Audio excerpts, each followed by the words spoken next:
primer hàbit, que això sols obedeix a la codícia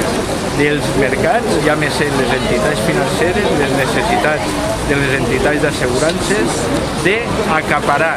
i captar el que són els estalvis i els recursos aquells que n'hi ha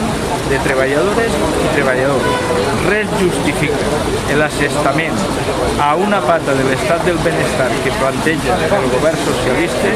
i res justifica la situació que n'hi ha a hores d'ara plantejada en la taula. El govern té que saber que l'acord o el desacord en el sistema públic de pensions és la clau que obri o tanca la possibilitat d'un acord més ampli de caràcter polític i social sobre unes reformes que entenem que són necessàries, estructurals i bàsiques precisament per a solucionar els problemes de l'economia,